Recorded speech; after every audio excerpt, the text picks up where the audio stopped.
আসসালামু আলাইকুম ওয়া রাহমাতুল্লাহি ওয়া বারাকাতু। নাম্বার দেখে মনে হচ্ছে কারাগার থেকে, কাশিমপুর কারাগার থেকে ফোন করছে কে যেন। নিশ্চয়ই আমার কোনো এক এমপি মন্ত্রী হবে। কে বাবা তুমি? আমি আমি আরে আমি আমাকে চিনেন নাই? আরে আমি জুনায়েদ আহমেদ পলক। জুনায়েদ আহমেদ পলক বলতেছি ম্যাডাম।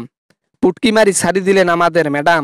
এই সি সি সি সি সি, রোজা রমজানের মাস, এইসব কথা বলবে না, ঠিক আছে জুনায়েদ পলক?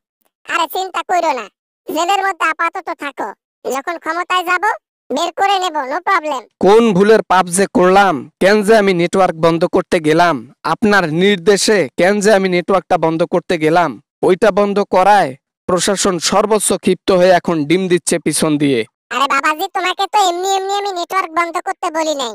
নেটওয়ার্ক বন্ধ করছো এই জন্য যেন আমরা যে কুকর্ম আকার্মগুলো করতেছি এগুলা যেন কেউ না দেখতে পারে, এইটার জন্য করতে বলছি। তো সমস্যা কোথায়? শালির বেটি শালি হাসিনা, তুই বলেছিলি না যে আমি থাকতে তোমাদের কোনো বিপদ হবে না? শেষে কি হইল? অপরাধ করলি তুই, নির্দেশ দিলি তুই, হুকুম দিলি তুই, ডিম খাচ্ছি আমরা।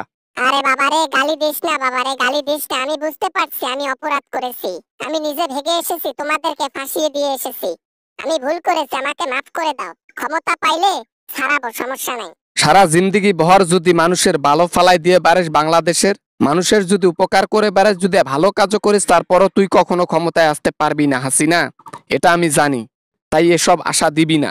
যাবে যাবে, কোনো না কোনো একদিন আমি সিস্টেমে বাংলাদেশে ঢুকবো, আর সেই দিন দেখবা আমি তোমাদের জন্য কি করি।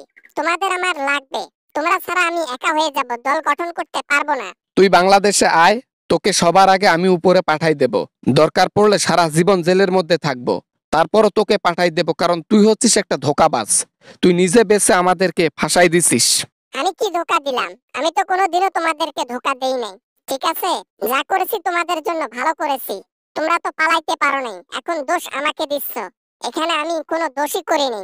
তুমি ভালো করেই জানতা হাসিনা যে তুমি দেশ ছেড়ে ভাগবা, অথচ দুই একদিন আগে যদি একটু বলতা, তাহলে আমি এয়ারপোর্টে ধরা না খাইয়া ডাইরেক্ট বর্ডার পার করতে পারতাম নিজেকে, কিন্তু পারি নাই।